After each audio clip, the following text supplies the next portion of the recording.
خواتین، ماشاءاللہ خواتین تلاوت کے معاملے میں مردوں سے 4 قدم آگے. سب میں اپنے گھر کی خواتین پہ رشک کرتا ہوں کبھی کبھی. ہمارا مشکل سے 1 قرآن ختم ہو جائے تب تک ان کے 4 قرآن ختم ہو جاتے ہیں. بہت ماشاءاللہ تلاوت میں آگے. لیکن جتنا تلاوت میں آگے ہیں اتنا بیان میں بھی آگے. ممبئی میں بیٹھی ہوئی ہیں، ممبئی میں معذرت چاہتا ہوں، ممبئی میں بیٹھی ہوئی ہیں اور فون لگا رہے ہیں یو پی میں بہن کو، تو کتنا بھائی ہمارا تو ہو ہی گئے 3 الحمدللہ. ہاں یہاں سے بیٹھ کر کے وہاں پیغام پہنچا رہی ہیں. کتنا قرآن ختم ہوا. الحمدللہ نحمدہ ونستعینہ ونستغفرہ ونعوذ باللہ من شرور انفسنا ومن سیئات اعمالنا من یہدہ اللہ فلا مضل لہ ومن یضلل فلا ہادی لہ واشہد ان لا الہ الا اللہ وحدہ لا شریک لہ واشہد ان محمدا عبدہ ورسولہ. اما بعد فإن خیر الحدیث کتاب اللہ وخیر الہدی ہدی محمد صلی اللہ علیہ وسلم وشر الامور محدثاتها وكل محدثة بدعة وكل بدعة ضلالة وكل ضلالة في النار. أعوذ بالله السميع العليم من الشيطان الرجيم من همزه ونفخه ونفثه. بسم الله الرحمن الرحيم. واعبد ربك حتى يأتيك اليقين. سب سے پہلے ہر طرح کی حمد و ثنا، تعریف و توصیف، بزرگی، برتری، کبریائی، بڑائی اللہ رب العزت کے لیے لائق اور زیبا ہے، جس کی رحمتوں کا ایک بہت عظیم ترین وقفہ پار کر کے، رمضان کی بابرکت ساعتیں گزار کر کے، اللہ کے فضل و احسان سے ہم شوال کے مہینے میں داخل ہو چکے ہیں، اور 1 ہفتہ ہم ان شوال کے مہینوں میں گزار چکے ہیں الحمدللہ. بہت خوش قسمت ہیں وہ لوگ جنہوں نے رمضان کے مہینے کو پایا، اس مہینے کو عبادتوں سے سجایا، اور یہ رمضان کا مہینہ جو جنت کا تحفہ ہمارے لے کر کے آیا تھا، اس تحفے کو اس سے حاصل کر لیا، اپنا نام جہنمیوں کی لسٹ سے کٹوا کر کے جنتیوں کی فہرست میں شامل کر لیا. عید کی خوشی انہی لوگوں کی خوشی ہے، اور رمضان تو اصل میں انہی لوگوں کا رمضان ہے. رمضان کی یہ جو بابرکت ساعتیں تھیں، جن لوگوں نے ان ساعتوں کو، رمضان کے ان بابرکت گھڑیوں کو عبادتوں میں گزارا، خوش نصیب ہیں وہ لوگ. خوش نصیب وہ لوگ ہیں جو رمضان کے اس مہینے میں اس آنسو کو اپنے آنکھوں سے نکالنے میں کامیاب ہو گئے جو ان کے جہنم کی آگ بجھانے والا ہے. خوش نصیب ہیں وہ لوگ جنہوں نے رمضان کے بابرکت مہینے میں مسجد کی رونقیں بڑھائیں اور اپنے نامہ اعمال میں نیکیوں کا اضافہ کیا. انہی کے لیے عید ہے، وہی اصل میں خوش نصیب لوگ ہیں. اگر آپ نے یہ رمضان کی بابرکت ساعتیں عبادتوں میں گزاری ہے تو آپ کے لیے مبارکبادیاں ہیں. ورنہ تو ایسے آدمی کو شوال کے مہینے میں ماتم کرنا چاہیے جس کو اللہ تعالیٰ نے رمضان جیسا مہینہ عطا فرمایا، لیکن اس کی آنکھوں سے اپنے گناہوں پر افسوس کے 2 آنسو نہیں نکل سکے. آپ اپنے بارے میں فیصلہ کریں، آپ کن لوگوں میں سے. یہ پورا 1 مہینہ رمضان کا کیوں آیا تھا؟ آپ کی بخشش کرانے کے لیے آیا تھا. اور یہ وہ مہینہ تھا جس میں بہت سارے لوگوں نے اپنی محنتوں سے اپنی بخشش کروا لی. یہ وہ مہینہ تھا جس کی ہر رات میں کئی لوگوں کو جہنم سے آزاد کیا جا رہا تھا. اللہ کے رسول نے فرمایا وَلِلَّهِ عُتَقَاءُ مِنَ النَّارِ وَذَلِكَ فِي كُلِّ لَيْلَةٍ، کہ اللہ تعالیٰ رمضان کی ہر رات میں کئی لوگوں کو جہنم سے آزاد کرتا ہے. علماء نے اس حدیث کی شرح میں یہ بات لکھی ہے کہ آزادی کا مطلب یہ ہوتا ہے کہ ایک بندہ اپنے گناہوں کی وجہ سے جہنم کا مستحق ہو چکا تھا، اس کا نام جہنمیوں کی فہرست میں لکھ دیا گیا تھا، پر جب رمضان کے مہینے میں اللہ کے حضور میں آ کر کے اپنے گناہوں کی بخشش طلب کرتا ہے، اللہ رب العالمین کی محنت میں اپنے آپ کو جھونک دیتا ہے، اللہ تعالیٰ اس کی عبادت سے خوش ہو کر کے اس کی دعاؤں کو قبول کرتا ہے اور اس کی مغفرت فرما کر کے جہنمیوں کی فہرست سے اس کا نام نکال دیتا ہے۔ یہ رمضان کا مہینہ گنہگاروں کا مہینہ تھا، اس کی ضرورت ہم گنہگاروں کو زیادہ تھی کہ اگر ہمارے گناہوں کے صلے میں ہمارا نام جہنمیوں کی فہرست میں لکھ دیا گیا ہے، رو کر کے گڑ گڑا کر کے معافیا مانگ کر کے اپنا نام جہنمیوں کی لسٹ سے کٹوا لیں۔ کیا ہم نے اس مہینے کا بھرپور فائدہ اٹھایا؟ کیا ہم ان لوگوں میں سے ہیں؟ یہ احتساب کا وقت ہے۔ آدمی جب سیزن کا ہوتا ہے نا، کاروبار کا وقت، تب تو وہ کاروبار میں لگا ہوتا ہے۔ جب سیزن ختم ہوتا ہے تو وہ کیا کرتا ہے؟ اپنا حساب کرتا ہے، جھوٹتا ہے، کٹاتا ہے، حساب و کتاب کرتا ہے، محاسبہ کرتا ہے کہ پورا سیزن گزر گیا، میں نے کتنا کمایا، کتنا خرچ کیا۔ جب ایک وقت گزر جاتا ہے تو آدمی سال میں ایک مرتبہ اپنا محاسبہ کرتا ہے۔ یہ رمضان کا مہینہ ختم ہو گیا، یہ شوال کا مہینہ اپنے محاسبے کا مہینہ ہے کہ رمضان جیسی بابرکت ساعتیں پا کر کے کیا ہم اتنی عبادتیں کر سکیں؟ کیا ہم روئے، گڑ گڑائے، معافیا مانگی، توبہ کیا کہ اللہ رب العالمین ہم کو معاف فرما دے؟ احتساب کریں، اپنا جائزہ لیں اپنا، اللہ رب العالمین سے دعا کریں۔ 3 چیزیں اللہ تعالیٰ سے دعا میں مانگنی ہیں ہم کو۔ سب سے پہلی چیز بھائی یہ مانگنی اللہ تعالیٰ سے دعا میں کہ اللہ تعالیٰ تو نے یہ جو عبادتوں کی لذت ہم کو رمضان کے مہینے میں چکھائی ہے، اللہ تعالیٰ ابھی اس لذت سے ہم کو سال کے دوسرے مہینوں میں محروم مت کرنا۔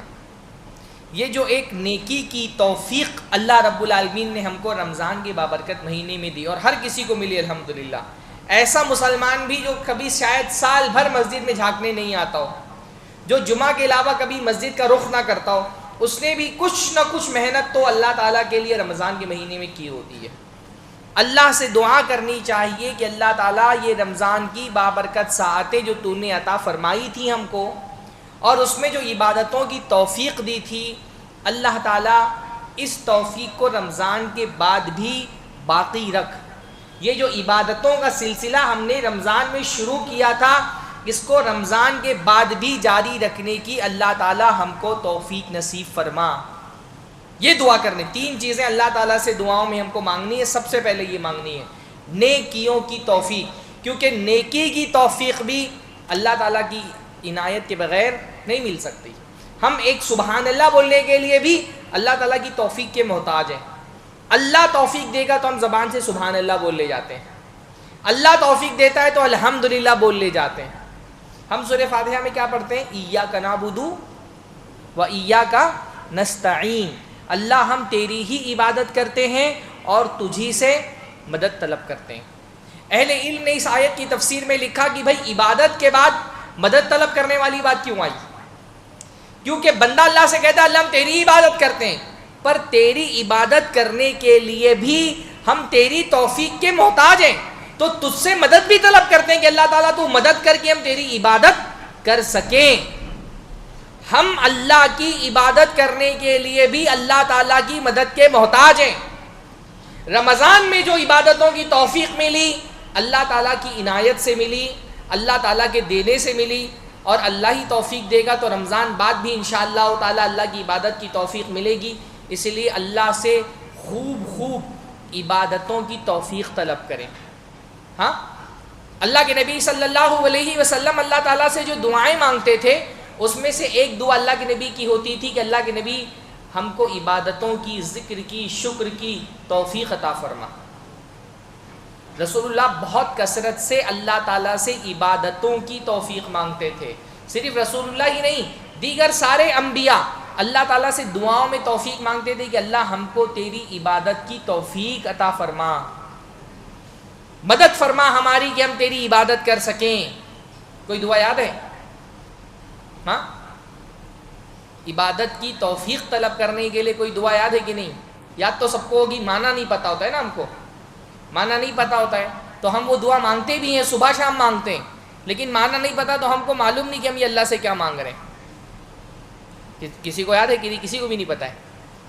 خطبے میں سامعین جو ہے، میں اس سے پہلے بھی بتا چکا ہوں کہ سامعین خطیب سے اور خطیب سامعین سے بات کر سکتا ہے، آپس میں بات کرنا منع ہے، خطیب سے بات کرنا نہیں منع ہے۔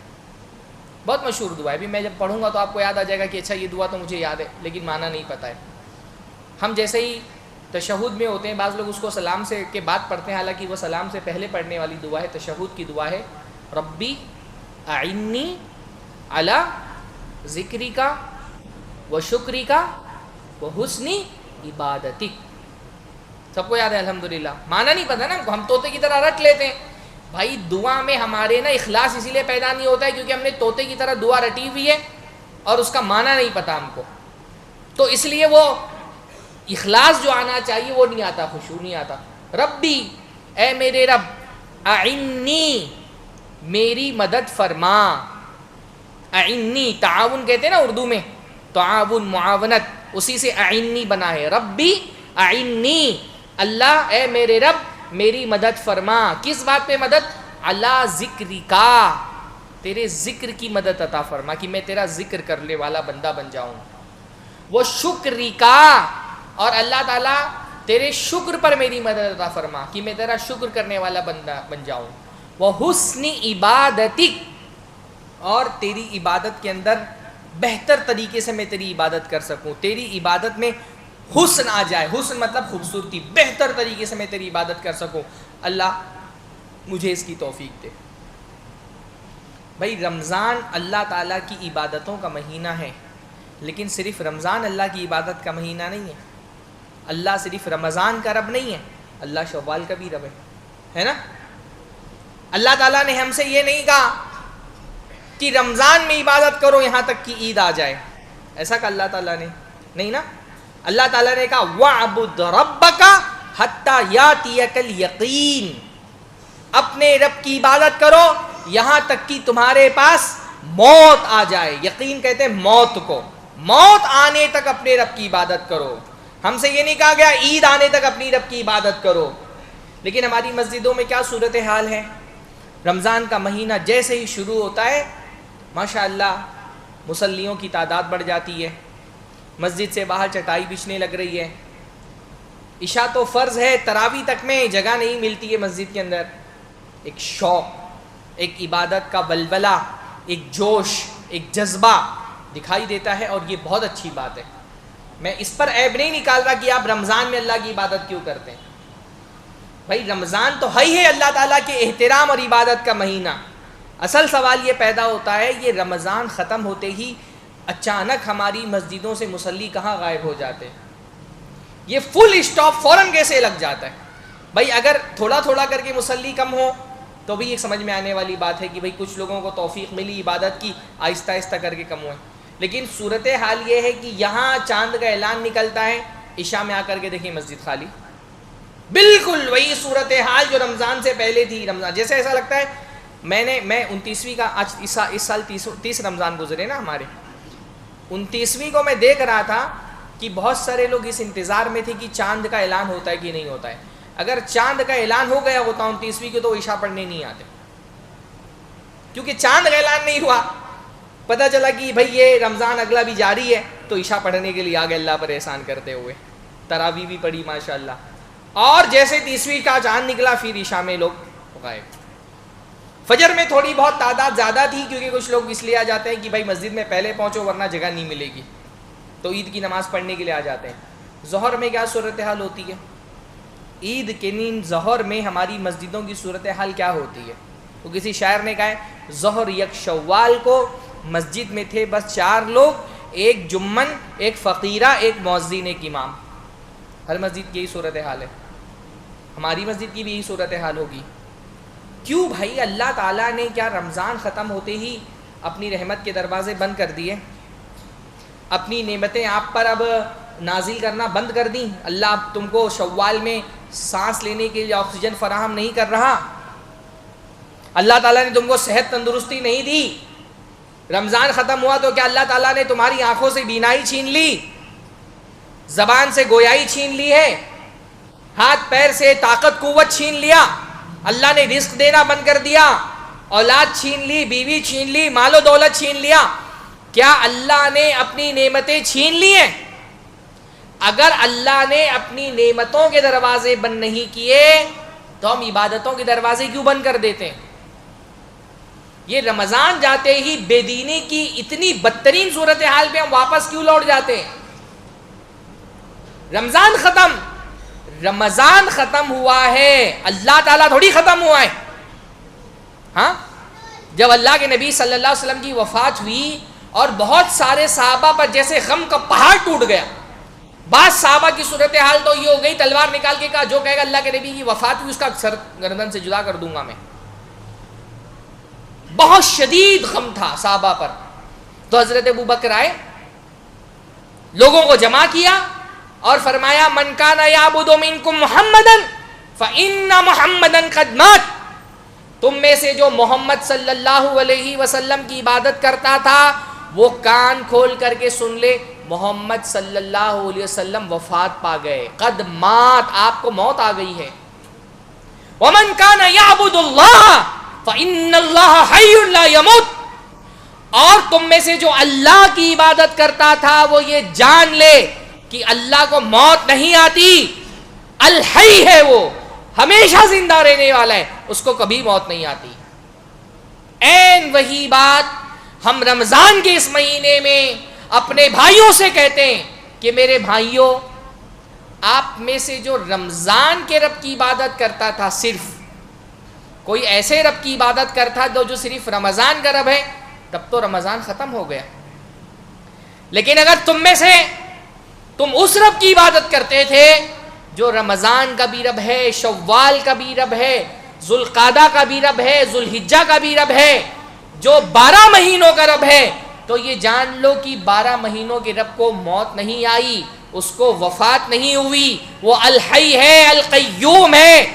وہ رمضان میں بھی زندہ تھا، وہ شوال میں بھی زندہ ہے، وہ رمضان میں بھی اس کی عنایتوں کا سلسلہ جاری تھا، شوال میں بھی اس کی عنایتوں کا سلسلہ جاری ہے. ہم رمضان میں بھی اس کے محتاج تھے، شوال میں بھی اس کے محتاج ہیں کہ اب اس کی ضرورت ہم کو نہیں رہ گئی. ہاں، اس کی ضرورت اب ہم کو نہیں ہے، اب ہماری حاجتیں ختم ہو گئی ہیں. اگر ہماری حاجتیں ختم نہیں ہوئی تو ہماری عبادتیں کیوں ختم ہو جاتی ہیں؟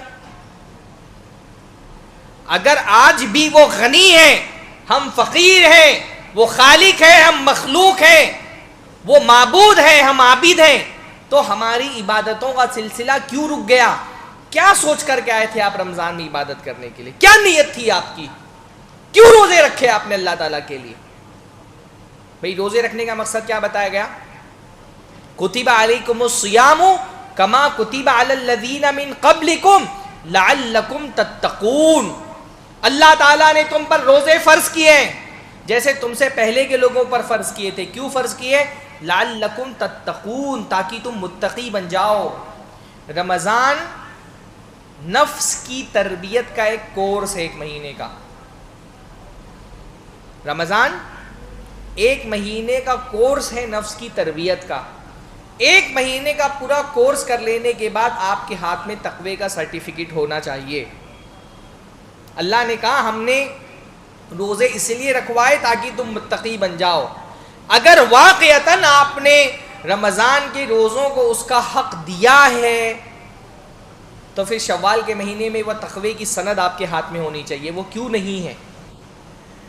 یہ پورا 1 مہینہ رمضان ہم اللہ رب العالمین سے ہم نے کیا سیکھا اس روزے سے؟ یہ روزہ ہم کو سکھا رہا تھا اپنی نفس کو قابو کرنا سیکھو. بھوک لگ رہی ہے، نفس کہہ رہی ہے کھا لو، ہم نفس کو روک رہے ہیں، نہیں، اللہ نے منع کیا ہے. پیاس لگ رہی ہے، نفس کہہ رہی ہے پانی پی لو، ہم نفس کو روک رہے ہیں، نہیں، اللہ تعالیٰ نے منع کیا ہے. یہ روزہ ہم کو نفس پر لگام ڈالنا سکھاتا ہے. اگر یہ نفس کو کنٹرول کرنا اور اس پر لگام ڈالنا ہم نے سیکھا ہے تو پھر اس کا اثر شوال کے مہینے میں دکھنا چاہیے نا. وہ کیوں نہیں دکھ رہا؟ پورا رمضان ماشاءاللہ اذان سے پہلے 20 منٹ 25 منٹ، عورتیں تو 1 گھنٹہ پہلے اٹھ جا رہی تھی، سحری بنا رہی تھی ماشاءاللہ، پورے گھر والوں کو اٹھا رہی تھی، کھلا رہی تھی. اگر پورا 1 مہینہ رمضان میں آپ نے اذان سے پہلے اپنے آپ کو بیدار کر لیا ہے سحری کرنے کے لیے، تو پھر رمضان ختم ہوتے ہی اذان کے بعد نماز کے لیے خود کیوں نہیں بیدار ہو رہے؟ ہاں اگر پورا رمضان اذان سے پہلے جاگ جا رہے تھے سحری کرنے کے لیے، تو اب یہ رمضان ختم ہونے کے بعد اذان کے بعد کیوں نہیں جاگ پا رہے؟ سحری کرنا زیادہ افضل ہے یا فجر کی نماز پڑھنا زیادہ افضل ہے؟ بولیں. ہاں سحری تو سنت ہے نا، فرض نہیں ہے. کوئی اگر بغیر سحری کے بھی روزہ رکھ لے تو روزہ ہو جائے گا، نیت ہونی چاہیے صرف اس کی. ایک مسنون عمل کے لیے ہم پورا رمضان اذان سے پہلے جاگ جا رہے تھے، اور ایک فرض عبادت کے لیے، بلکہ روزہ ہی مان لیں کہ روزہ رکھنے کے لیے جاگ رہے تھے، تو روزہ زیادہ بڑی نیکی ہے یا نماز زیادہ بڑی نیکی ہے؟ بلا شبہ نماز بڑی نیکی ہے. یہ رمضان گزر جانے کے بعد ہماری مسجدیں کیوں سنسان ہو گئیں؟ وہ لوگ جو رمضان کے مہینے میں فجر میں ماشاءاللہ مسجد میں حاضر ہو جا رہے تھے، ان کو شوال میں مسجد کیوں نہیں یاد آ رہی؟ آپ مسجد کو مس نہیں کرتے؟ اگر رمضان کے بعد شوال کا یہ مہینہ آپ فجر نہیں پڑھ رہے ہیں، آج کتنے لوگوں نے فجر پڑھی؟ اتنی بھیڑ تو نہیں رہی ہوگی فجر میں. بلا شبہ ہم میں سے بہت سارے لوگ ایسے ہیں جو جمعہ پڑھنے آئے ہیں لیکن انہوں نے فجر نہیں پڑھی ہے. میں آپ سے سوال کر رہا ہوں، آپ کس کی عبادت کرتے تھے؟ جس رب کی عبادت آپ رمضان میں کرتے تھے، جس رب نے آپ کو رمضان میں روزہ رکھنے کا حکم دیا تھا، اسی رب نے تو آپ سے یہ کہا ہے کہ شوال میں آپ کو نمازیں پڑھنی ہیں. اگر اسی رب کو خوش کرنے کے لیے آپ نے روزہ رکھا تھا رمضان کا، تو اس رب کے لیے آپ شوال میں فجر کی نماز کیوں نہیں پڑھ رہے ہیں؟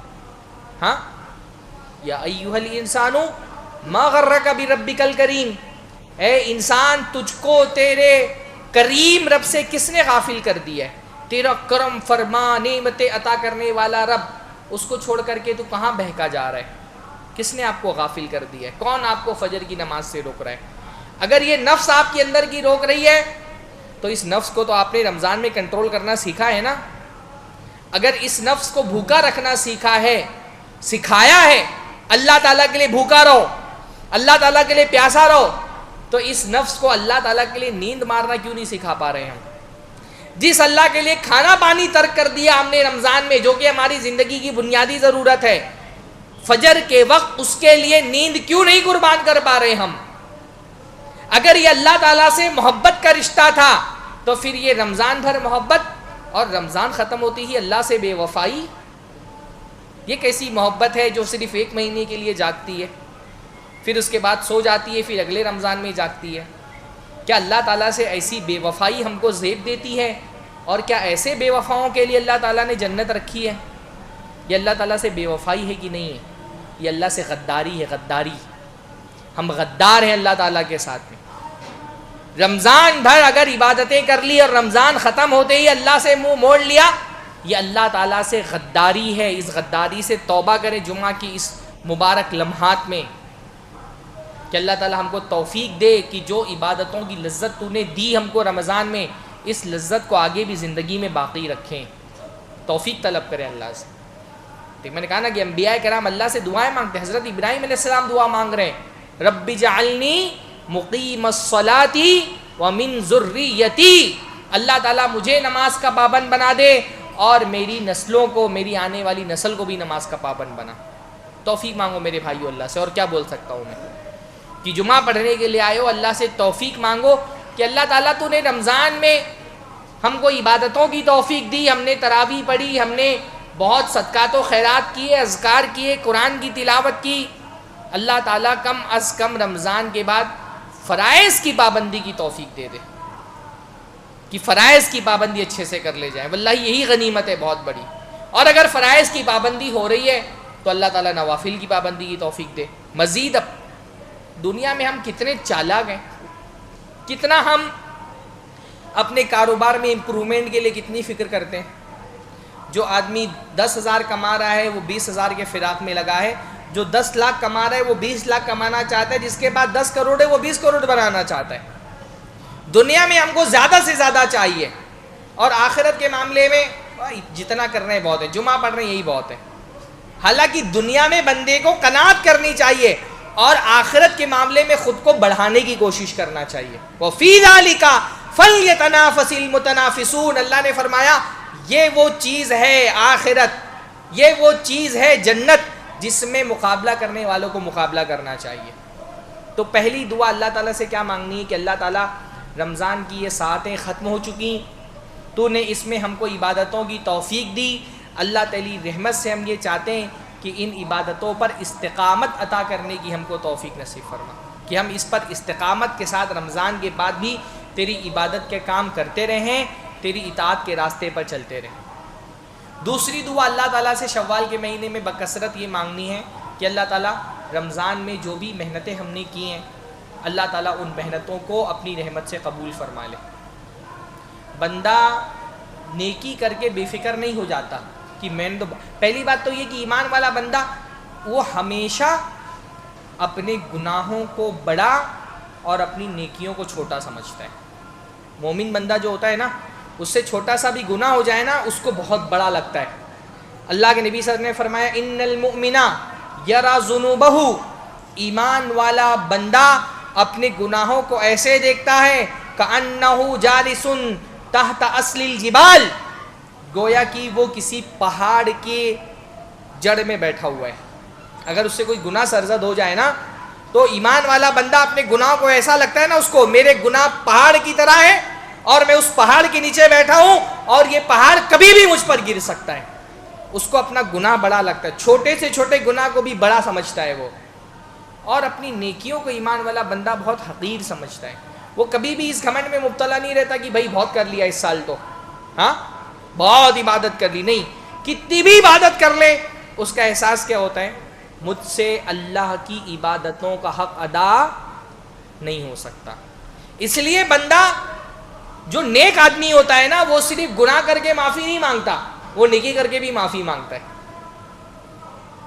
یہ بہت پیاری بات ہے، اس کو سمجھیں۔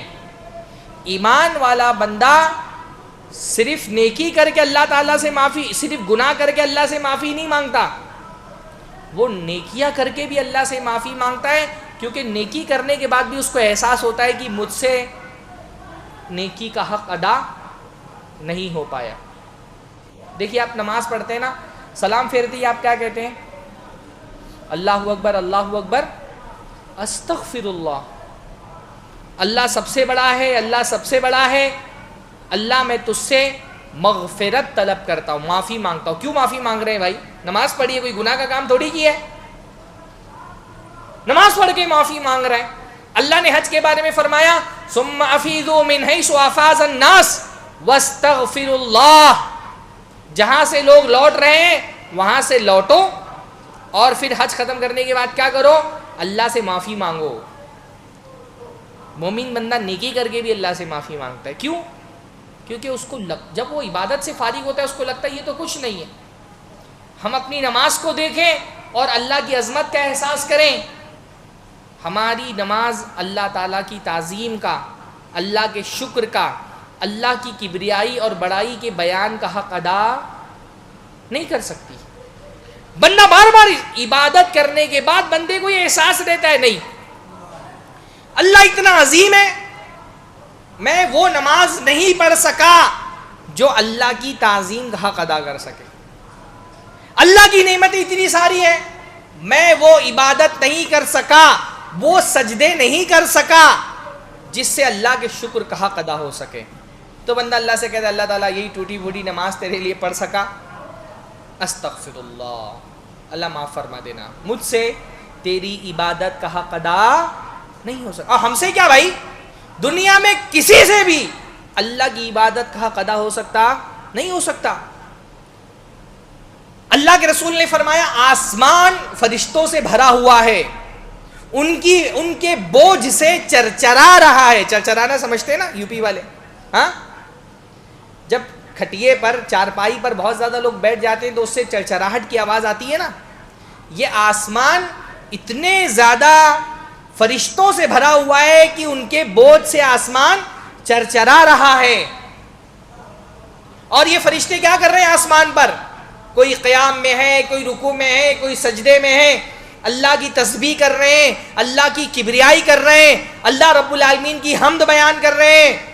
اور کب سے، جب سے اللہ نے پیدا کیا سینکڑوں اربوں سال سے سجدے میں پڑے ہوئے ہیں، اللہ کی حمد و تسبیح میں لگے ہوئے ہیں۔ جب قیامت آئے گی تب سر اٹھائیں گے سجدے سے، اور جب اللہ رب العالمین کے سامنے سجدے سے سر اٹھائیں گے تو ان کی زبان سے سب سے پہلا کلمہ کیا نکلے گا؟ اللہم ما عبدناک حق عبادتک، اللہ تعالی ہم نے تیری عبادت کا حق ادا نہیں کیا۔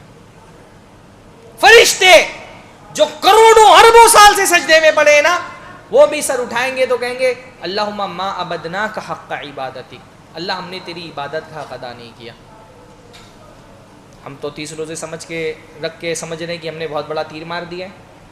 ہاں، کچھ اللہ تعالیٰ کی، بھائی دنیا میں اللہ کے سب سے بڑے عبادت گزار بندے کون ہیں؟ پیارے نبی محمد الرسول اللہ صلی اللہ علیہ وسلم۔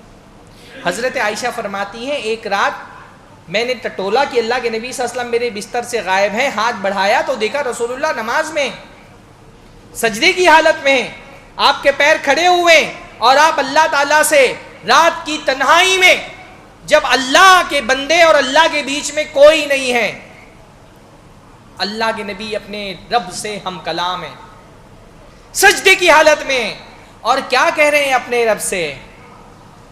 اللہ تعالیٰ سے کہہ رہے ہیں اللہم لا احصی ثناء علیک، اللہ تعالیٰ میں تیری ثنا کا حق ادا نہیں کر سکتا، میں تیری تعریف کا حق ادا نہیں کر سکتا، میں تیری کبریائی، تیری بڑائی کے بیان کا حق ادا نہیں کر سکتا، میرے بس میں ہی نہیں ہے۔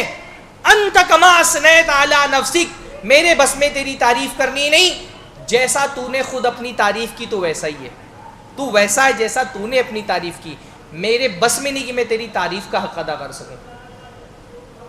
رسول اللہ کو دیکھیں آپ، پوری زندگی رسول اللہ نے بعثت کے بعد اللہ تعالیٰ کی دین کی اشاعت کے لیے لگا دی، عزت قربان کی، اعزا اقربا کو قربان کیا، جان مال جو کچھ تھا سب اللہ تعالیٰ کے راستے میں لٹا دیا، ہجرت کی، جہاد کیا، مار کھایا، لہو لہان کیا اپنے جسم کو، کتنی قربانیاں دی اللہ تعالیٰ کے دین کے لیے، یہاں تک کہ رسول اللہ جو مشن کے لیے دنیا میں بھیجے گئے تھے، جس مشن کے لیے اللہ کے رسول کامیاب ہو گئے،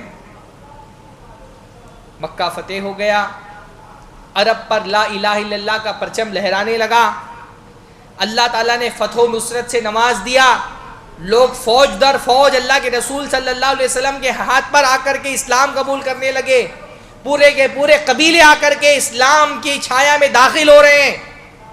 جس کام کے لیے رسول اللہ کو بھیجا گیا تھا رسول اللہ نے وہ مشن کمپلیٹ کر دیا ہے، اپنے جان مال عزت آبرو اعزا اقربا کو اس کے لیے قربان کیا ہے، کامیاب ہو گئے رسول اللہ۔ اب کیا کرنا ہے؟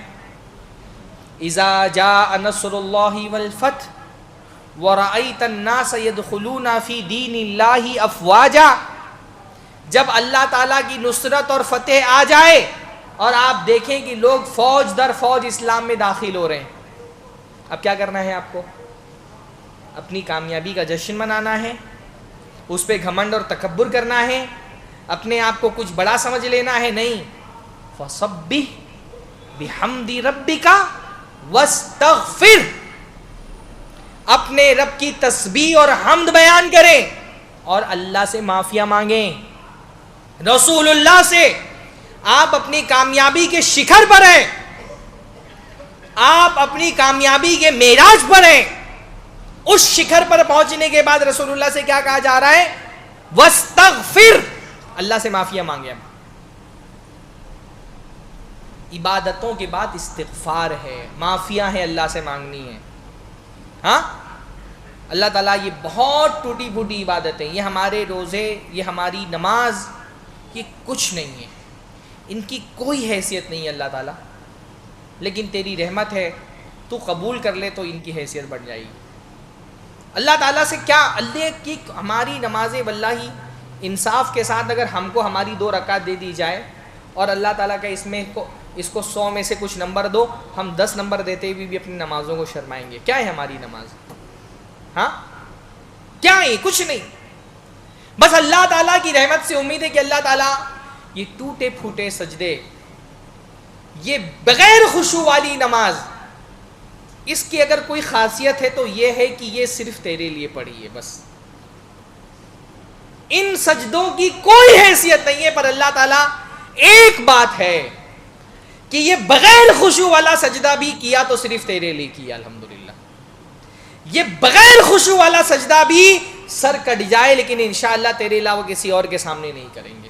یہی توحید واللہ اس پورے سجدے کی جان ہے، یہی ایک امید ہے کہ اللہ تعالیٰ ان ٹوٹے پھوٹے سجدوں کو تو قبول کر لے گا، ورنہ تو کچھ نہیں ہے، یہ ورنہ کچھ نہیں ہے۔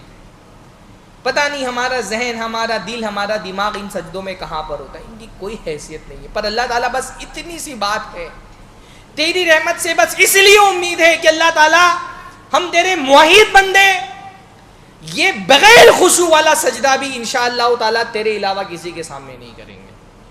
یہی ان سجدوں کا کمال ہے، یہی ان کا حسن ہے، یہی ان کا جمال ہے، اور یہی ویلیو ہے جس کی وجہ سے امید کرتے ہیں کہ اللہ تعالیٰ ان سجدوں کو قبول کر لے گا۔ دعا مانگے اللہ سے کہ اللہ تعالیٰ یہ جو ہو گیا، جیسا بھی ہوا تیرے ہی لیے ہوا ہے، روزے رکھے جیسے بھی رکھے اللہ تعالیٰ تیرے لیے رکھیں، قیام کیا جیسا بھی کیا تیرے لیے کیا ہے، رکوع کیا، سر جھکایا، اپنا سر جو ہمارے گھمنڈ اور ہمارے تکبر اور ہمارے عظمت کی نشانی ہے یہ تیرے سامنے جھکایا، خشوع نہیں آیا، خضوع نہیں آیا، وہ جو تعلق تجھ سے بننا چاہیے وہ نہیں بنا، وہ تجھ سے قرب کی لذت جو دل کو محسوس ہونی چاہیے نہیں ہوئی۔ اللہ تعالیٰ ہم کو ان سجدوں پہ کوئی گھمنڈ نہیں ہے، پر اللہ تعالیٰ اتنی بات ہے کہ یہ بغیر خشوع والا سجدہ بھی تیرے سوا کسی کے سامنے نہیں کرتے۔ ایاک نعبد، اللہ تعالیٰ تیری ہی عبادت کرنے والے ہیں، تیرے سامنے سر جھکانے والے بندے ہیں، اس توحید کے صلے میں تو اس سے دعا مانگتے ہیں، ربنا تقبل منا انک انت السمیع العلیم۔ اللہ تعالیٰ قبول فرما لینا، یہ جو چھوٹی موٹی ٹوٹی پھوٹی عبادتیں بھی ہوئی ہیں، تیری رحمت ہو جائے تو کتے کو پانی پلانے والے کو خوش ہو کر کے جنت دے دیتا ہے۔ تیرے بندے ہیں، پورا مہینہ تیرے لیے بھوکے رہے ہیں، پیاسے رہے ہیں، اللہ تعالیٰ اس بھوک اور پیاس کو قبول فرما لینا۔ ڈرو اللہ سے۔ یہ جو دعا میں نے پڑھی نا، ربنا تقبل منا انک انت السمیع العلیم، کس کی دعا ہے یہ؟ حضرت ابراہیم علیہ السلام کی دعا ہے۔ سلف جب اس دعا پر پہنچتے بے تحاشا روتے تھے، وہ کہتے تھے دیکھو بھائی یہ اللہ کا خلیل ہے۔ ابراہیم کون ہے؟ اللہ کے خلیل ہے۔ اللہ کا خلیل اللہ کے حکم سے اللہ کا گھر تعمیر کر رہا ہے۔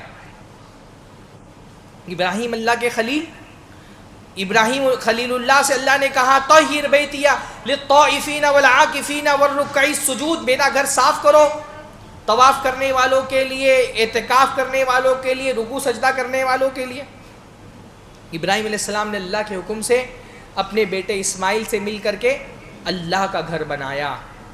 اللہ کا خلیل اللہ کے حکم سے اللہ کا گھر بنا رہا ہے، پھر بھی ڈرا ہوا ہے کہ پتہ نہیں اللہ تعالیٰ یہ میرا عمل قبول کرتا ہے یا میری یہ نیکی اللہ کی بارگاہ سے ریجیکٹ نہ ہو جائے، تو اللہ سے ہاتھ اٹھا کر کے دعا کرتا ہے ربنا تقبل منا انک انت السمیع العلیم، اللہ تعالیٰ قبول کر فرما لینا، بے شک تو سننے والا اور جاننے والا ہے۔ اگر ابراہیم خلیل اللہ ڈرے ہوئے ہیں، ہم کو کتنا ڈرنا چاہیے؟ کس کو پتہ ہے؟ کس کو پتہ ہے کہ اس کے روزے اللہ کے یہاں قبول ہوئے؟ بہت سارے روزہ رکھنے والے ہیں جن کے بارے میں رسول اللہ نے فرمایا رب صائمین لیس لہ من صیامہ الا الجوع، بہت سارے روزہ رکھنے والے کو سوائے بھوک کے اور کچھ نہیں ملتا۔ روزہ رکھا ہے، نام اعمال میں صفر ہوگا، کچھ نہیں، کوئی روزہ کاؤنٹ ہی نہیں ہوا، صرف بھوک لکھی گئی ہے۔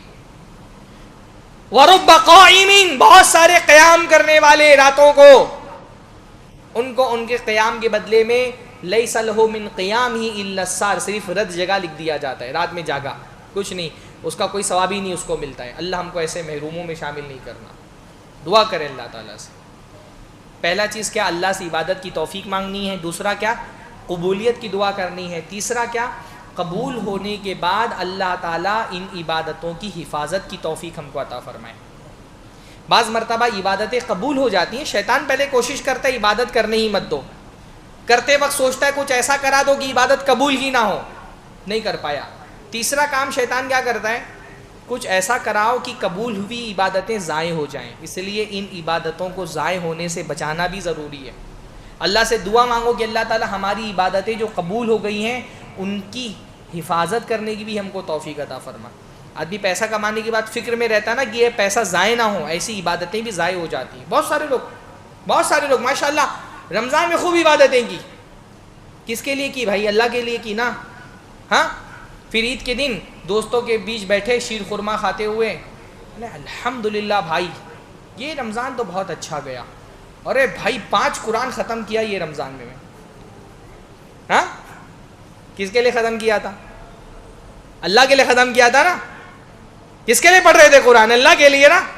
پھر عید کے دن بیٹھے دوستوں کی مجلس میں، ارے بھائی تیرے بھائی نے نا 5 قرآن ختم کیا اس مہینے میں، الحمدللہ بہت، اس مرتبہ رمضان بہت اچھا گیا۔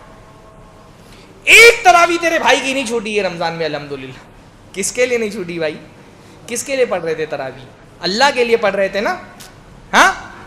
جو کام اللہ کے لیے کیا اس کو اللہ تعالیٰ کے لیے رکھو، 10 لوگوں میں بیان مت کرو۔ خاص طور پہ خواتین، ماشاءاللہ خواتین تلاوت کے معاملے میں مردوں سے 4 قدم آگے۔ سب میں اپنے گھر کی خواتین پہ رشک کرتا ہوں کبھی کبھی، ہمارا مشکل سے 1 قرآن ختم ہو جائے تب تک ان کے 4 قرآن ختم ہو جاتے ہیں، بہت ماشاءاللہ تلاوت میں آگے۔ لیکن جتنا تلاوت میں آگے ہیں اتنا بیان میں بھی آگے ہیں۔ ممبئی میں بیٹھی ہوئی ہیں، ممبئی میں معاشرت چاہتے، ممبئی میں بیٹھی ہوئی ہیں اور فون لگا رہی ہیں یو پی میں بہن کو، توڑ کتنا بھائی؟ ہمار تو ہوئی کہ 3 الحمدللہ، ہاں۔ یہاں سے بیٹھ کر کے وہاں پیغام پہنچا رہی ہیں کتنا قرآن ختم ہوا ہے، ہاں۔ ایسے ہی زکوٰۃ دینے والے، بعض زکوٰۃ دینے والوں کے ساتھ آپ بیٹھ جائیں ایسا محسوس ہوتا ہے آپ سیئیں، پوری تفصیل بتائیں گے آپ۔ ارے وہ آئے تھے وہ مدرسے کے، دیا ان کو 10,000 میں نے، ارے وہ بھی بہت غریب ہے بیچارے، آ جاتے ہیں ہر سال دے دیتا ہوں 10,000 روپیہ اللہ تعالیٰ کے فضل سے، الحمدللہ۔ وہ ان کو بھی دیا 15,000، وہ بیچارے بیمار تھے۔ شیطان الحمدللہ بلوا کر کے ہماری نیکیاں ضائع کرواتا ہے۔ شیطان ہماری نفسیات کا اتنا ماہر ہے نا، وہ ایک تو ہم کو نیکیوں سے روکنے کی کوشش کرتا ہے، نہیں روک پاتے تو کیا کرتا ہے؟ الحمدللہ بلوا کر کے ہماری نیکیاں ضائع کرواتا ہے۔ بہت سارے پیسہ دینے والوں کو میں نے دیکھا اللہ تعالیٰ کی توفیق سے دیتے ہیں، اللہ ہی کے لیے دیتے ہیں، لیکن بچا نہیں پاتے اس نیکی کو، پورا سال رسید ٹنگا کر کے رکھتے ہیں، دکھے لوگوں کو کہ ہاں سیٹھ صاحب اتنا بانٹتے ہیں ماشاءاللہ، ہاں۔ لائن لگواتے ہیں باہر اور ہر آنے والی کو بتاتے ہیں مولانا ان سے میرے بہت اچھے تعلقات ہیں، یہاں دیتا ہوں میں اتنا میرا جاتا ہے الحمدللہ سال کا، یہاں اتنا جاتا ہے۔ رشتہ دار ہے تو رشتہ داروں میں رشتہ داروں کے بارے میں بتائیں گے، فلاں بہن کو اتنا دیا، فلاں بھائی کو اتنا دیا، چاچوں کو اتنا دیا، خالہ کو اتنا دیا، ماموں کو اتنا دیا۔ اللہ کے لیے دیا ہے، اللہ کے لیے اس کو رکھو، ضائع مت ہونے دو، نہ بیان کر کے ضائع کرو۔ بعض مرتبہ نیکیاں ظلم کر کے بندہ ضائع کر دیتا ہے، حدیث میں آتا ہے نا کہ ایک بندہ قیامت کے دن روزے لے کے آئے گا، نمازیں لے کر کے آئے گا، زکوٰۃ لے کر کے آئے گا، یعنی اس کی نیکیاں اللہ کے یہاں قبول ہوئی ہیں تبھی تو لے کر کے آئے گا، لیکن کسی کو گالی دی ہوگی، کسی پر تہمت لگائی ہوگی، کسی کا خون بہایا ہوگا، کسی کا مال کھایا ہوگا، اور ساری اس کی نیکیاں جو قبول ہوئی تھی اللہ تعالیٰ کے یہاں تبھی لے کر کے آیا تھا، وہ قبول کی ہوئی نیکیاں بندوں میں بانٹ دیتا ہے۔ رمضان اگر اللہ تعالیٰ کے حقوق ادا کیے ہیں تو رمضان کے باقی مہینوں میں دوسروں کے حقوق چھین کر کے اپنی نیکیاں ضائع نہیں کرنی انشاءاللہ تعالیٰ۔ پورا رمضان ماشاءاللہ روزے رکھے اور اس کے بعد رمضان ختم ہوتے ہی جتنا روزے ملے تھے وہ بہن کی جائیداد میں حصہ نہیں دیا، سارے روزے اس کے حق میں چلے گئے۔ خواتین کا بھی یہی معاملہ ہوتا ہے، پورا رمضان الحمدللہ تلاوتیں کر رہی ہیں، ذکر کی پابندی ہے، سب کچھ ہے، خوب محنت سے عبادتیں کی، اور رات میں فون لگایا اماں کو اور ساس کی برائی شروع ہو گئی، ادھر غیبت ہو رہی ہے اماں سے ساس کی، ادھر ساری نیکیاں جو آپ نے دن بھر میں کی وہ سب نیکی ساس کے اکاؤنٹ میں ٹرانسفر ہو رہی ہے، ہاں، یہ ایسن کہیں ایسن کہیں ایسن بولین، ادھر وہ ادھر ڈیٹا ٹرانسفر ہو رہا ہے اور ادھر نیکیاں ٹرانسفر ہو رہی ہیں۔ بعض سلف کہا کرتے تھے اگر مجھے غیبت کرنا ہوا تو میں اپنے والدین کی غیبت کروں گا، کیونکہ میری نیکیوں پر سب سے زیادہ حق میرے والدین کا ہے، تو اگر نیکی کسی کو دینی ہے تو اپنے والدین کو دوں۔ یہ ساس کی برائی کر کے، اپنی نیکیاں اپنے ساسوں اور اپنے نندوں کے اکاؤنٹ میں ٹرانسفر کرنا کون سی سمجھداری ہے؟ تو نیکی کر لی ہے تو اس کو بچاؤ. ہاں بعض لوگوں کا نام اعمال نہ اس پھٹے ہوئے جھولے کی طرح ہوتا ہے جس میں نیکی ڈالتے جاتے ہیں اور نیچے سے نیکی گرتی چلی جاتی ہے. تو اللہ سے توفیق بھی طلب کرو. کیا پہلی چیز کیا مانگنی ہے؟ عبادت کی توفیق اللہ سے مانگنی ہے. دوسرا جو عبادتیں ہو گئی اللہ تعالیٰ اس کو قبول فرما لے. اور تیسرا قبول فرمانے کے بعد ان نیکیوں کی حفاظت کی ہم کو توفیق عطا فرما. اقول قولی ھذا واستغفر اللہ لی ولکم لسائر المسلمین واستغفروہ انہ غفور رحیم. وآخر دعوانا الحمد للہ رب العالمین.